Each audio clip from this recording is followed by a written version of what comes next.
Hello dears, എൻ്റെയും ഹസ്ബൻഡിൻ്റെയും സ്വപ്നം പൂർത്തിയാകാൻ ഇനി കുറച്ച് ദിവസം കൂടെ കാത്തിരുന്നാൽ മതി. ഹൗസ് വാമിംഗ് ആവും. പക്ഷേ എനിക്ക് ചെടികളോടുള്ള സ്നേഹം കൊണ്ട് ഞാനിവിടെ ഒരു ഗ്രീൻ ഹൗസൊക്കെ ഉണ്ടാക്കിയിട്ട് എൻ്റെ ഹസ്ബൻഡിൻ്റെ വീട്ടിൽ ഞാൻ വാങ്ങിച്ചു വെച്ചിരുന്ന കുറേ ചെടികളൊക്കെയാണ്. അവിടെ പ്രോപ്പറായിട്ട് ആരും നോക്കാനൊന്നും ഇല്ലാത്തതുകൊണ്ട് ഞാൻ നാട്ടിൽ ലീവിന് വരുന്ന സമയത്ത് വാങ്ങിച്ചു വെച്ചിട്ട് പോയ ചെടികളാണ് കേട്ടോ. അപ്പോൾ പ്രോപ്പറായിട്ട് ആരും നോക്കാനും ഒക്കെ ഒന്നും ഇല്ലാത്തതുകൊണ്ട് അതൊക്കെ അങ്ങ് നശിച്ചു പോകും. പക്ഷെ ഞാനിപ്പോൾ ദുബായിൽ നിന്ന് വീട് പണിയൊക്കെ നോക്കി നടത്താൻ വേണ്ടി നാട്ടിൽ ഞാൻ സെറ്റിലായി. ഇപ്പോൾ ഹസ്ബൻഡ് മാത്രമേ ഉള്ളൂ ദുബായിൽ. അപ്പോൾ ഞാനും മോള് നാട്ടിലുണ്ട്. അങ്ങനെ ഞാൻ മുമ്പ് വാങ്ങിച്ചു വെച്ചിട്ട് കൊതി കൊണ്ട് വാങ്ങിച്ചു വെച്ചിട്ട് പോന്നതാണ്. അതിനെയൊക്കെ ഒന്നെടുത്ത് കുളിപ്പിച്ച് വൃത്തിയാക്കി അത്യാവശ്യം വളമൊക്കെ ഇട്ട് കൊടുത്ത് പോട്ടിംഗ് മിക്സൊക്കെ മാറ്റി റെഡിയൊക്കെ ആക്കി വെച്ചിട്ടുണ്ട്.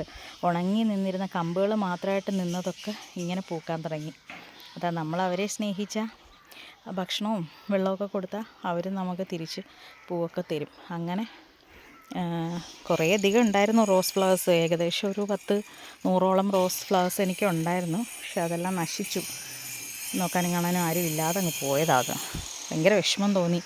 എന്നാലും ഞാൻ കിട്ടിയതിനെയൊക്കെ പിടിച്ച് ഇവിടെ കൊണ്ട് എത്തി കുളിപ്പിച്ച് വൃത്തിയാക്കി വെച്ചിട്ടുണ്ട്.